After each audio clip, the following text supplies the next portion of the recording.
Frankly, as the SEC is reviewing this, their mandate is to balance the needs of businesses and customers and citizens. And I want to ensure that if there is to be financial benefit for these two companies to their shareholders, then there must also be financial benefit, clear benefit to the people of Virginia, the citizens and ratepayers.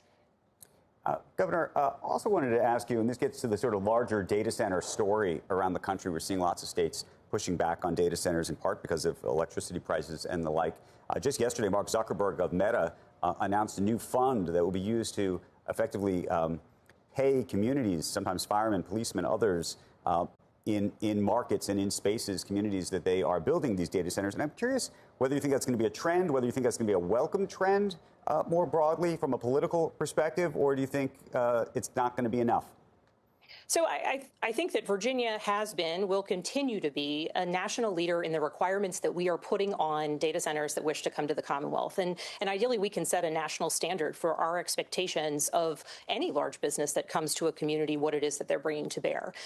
Certainly, so many of our communities have required community benefits agreements, and there are quite a few, whether it's conservation programs, funding to schools and localities, where we have seen localities put certain requirements in place or make certain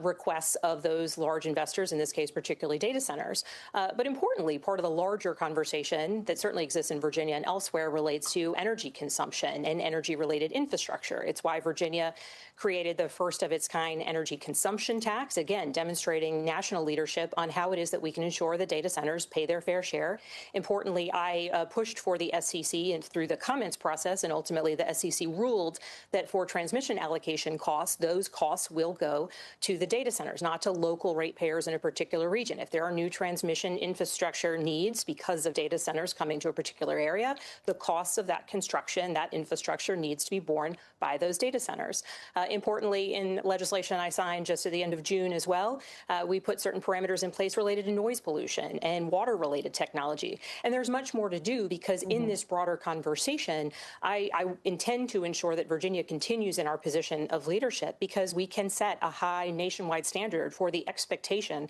that we have for any large energy user, any large investor that wants to come to a community, ensuring that our local communities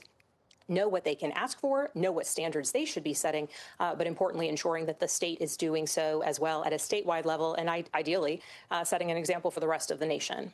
Have you had any conversations, I'm just curious, with Governor Hochul or Governor Abbott about their latest actions, trying to sort of just halt the development of data centers in their state? And what would you tell them? I mean, what were some of the lessons that you've learned in the state of Virginia in terms of, obviously, there are a lot of pros in terms of the jobs created, et cetera, and being in the forefront